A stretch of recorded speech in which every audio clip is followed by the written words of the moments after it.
नमस्कार शुभ अपराह्न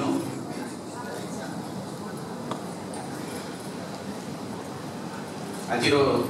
सभापति doctor Amarendra Mahanty Anyatam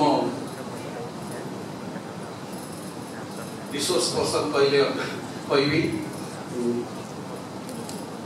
doctor Niranjan Pathi doctor Kalyani Shadangi my reviewed teacher present here professor Ganesh Prasad Das Pandit नीलकंठकर सुयोग्य गायक डॉक्टर पुण्येन्दु दास उपस्थित समस्त विभिन्न विश्वविद्यालय और शिक्षानुष्ठान शिक्षक शिक्षयित्री माने आदर छात्र छात्री ओडिया कहया निष्पत्ति नेली प्रथम कथा तो समय स्वल्पता दृष्टि संक्षेप कहवा बाहुल्य इंग्लिश रे कहवा अपेक्षा प्रथम भाई पंडित नीलकंठकर कृति और कृतित्व संपर्क में ओडिया कहले भल हम विचार कर देखिली नीलकंठकर जो कृति और कृतित्व दार्शनिक चिंताधारा ओडिया रे सबुठार क्लिष्ट जो शब्द गुड़िक चिराचरित ढंग से वर्णना कर व्यवहार करिका व्याकरण ताहा मिले ना बड़ आश्चर्य कथा तत्कालीन समाज रे एभली जड़े बाग्यवी जो सुदूर प्रसारी चिंता चेतना एवं दर्शन भित्तिक चिंताधारा एते महत एते व्यापक ताको साधारण मनीष आज समाज रे दीर्घ वर्षर अध्ययन करे बुझा बहुत कष्ट जहाँ संक्षेप यही कहबी मो शीर्षक देछि पंडित नीलकंठ दास दार्शनिक चिंताधारा एक पर्यालोचना प्रथम देखिए से मनुष्य को बहुत प्राधान्य देते मनीष बुद्धिजीवी एवं ज्ञान विपासी कह आचार प्रभव धर्म अर्थात आचार ठीक रही प्रगतिर धारा सठिक चले आचरण आचरण सभ्यतार विकास घटे नीलकंठकर मानस प्रक्रिया गोटे कथा स्पष्ट सी सबू मनीष को समान भाव देखी ना तार अर्थ भाषा कहले कुंभार माटीहांडी परी सब मनीष समान नुहति कारण से कहले मानवर उत्तरण यथार्थ सोपान हूँ शिक्षा शिक्षा माध्यम सब मनीष को समतल करिवार ये गोटे अभिनव प्रयास शिक्षार उद्देश्य हूँ भाषा श्रद्धा और भक्ति माध्यम आत्मसमर्पण एक प्रकृष्ट उपाय शिक्षार विकास कथिले पंडित नीलकंठकर दृष्टिभंगी सामूहिक विकास शिक्षा आत्मविकास कथिले ज्ञान नीति एवं स्वास्थ्य सामग्रिक भाव विकास को पंडित नीलकंठ बहुत अभिलाष कर से कहले सामग्रिक विकास द्वारा समाज विकास अपरिहार्य केवल पाठ्यपुस्तक अध्ययन कले ज्ञान आसे नहीं पंडित नीलकंठ अनुभव को बहुत प्राधान्य देते मत शिक्षार अनुभव न आसिले से शिक्षा शिक्षा से अनुभव नितांत दरकार संसार रे शिक्षा द्वारा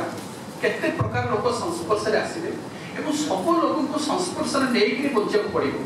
तथा पंडित मूर्ख शांत दुरंत विवेकी अबुझाणा धनी दरिद्र दुष्ट रोगी दाम्भिक आर्त यही विभिन्न चरित्र मानी समाज बंचा पाई आमको से मानसिक दरकार मानसिकता दरकार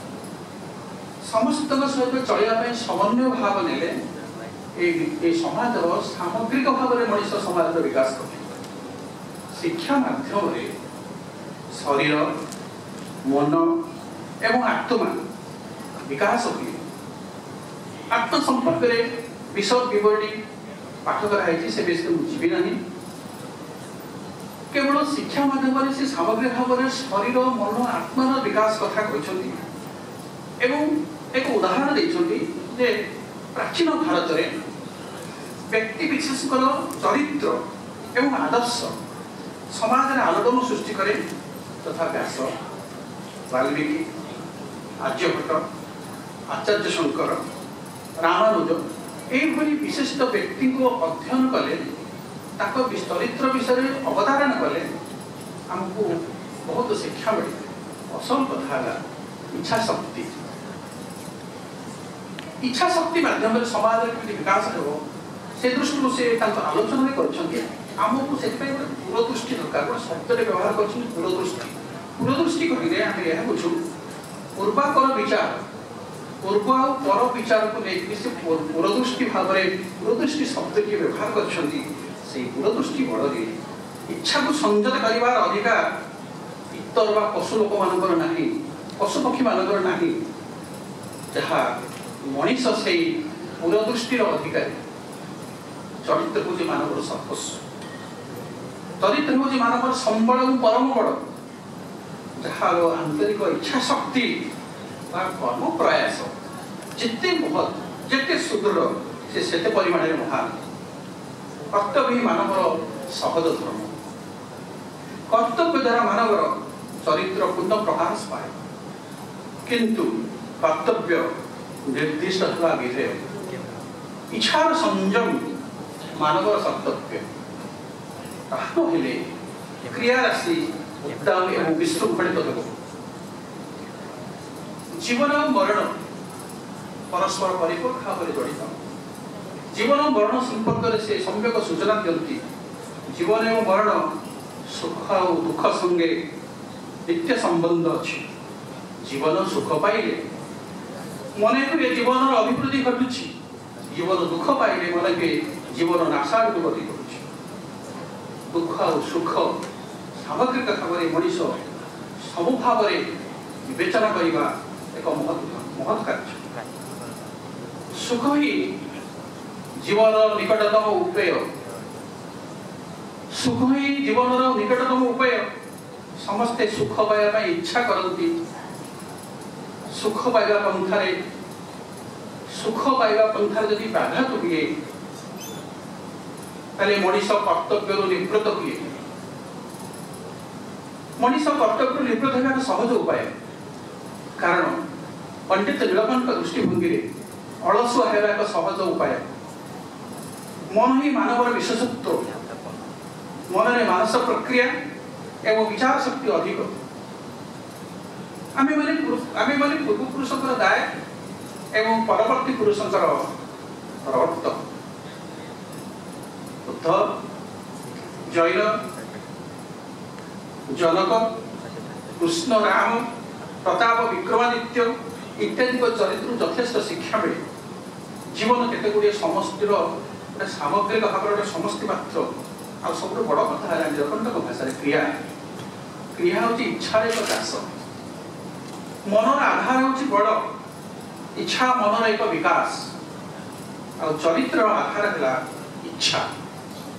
बुझा पड़ो दर्शन भित्तिक चिंताधारा से क्रिया इच्छा मन अनुभव कई भाव में से विचार धारा सुचारू रूप प्रतिफलित कर कारण मनीष मनर मन भितर भिन्न भिन्न तीन विभाग थाए मत प्रथमटा है अनुभव द्वितीयटा है ज्ञान एवं तृतीयटा है इच्छा एवं ये परस्पर परिपूरक अनुभव ज्ञान हेले इच्छा इच्छार क्रिया भी मनर तो उन्नत सर्वोत्तम विकास एवं महाशक्ति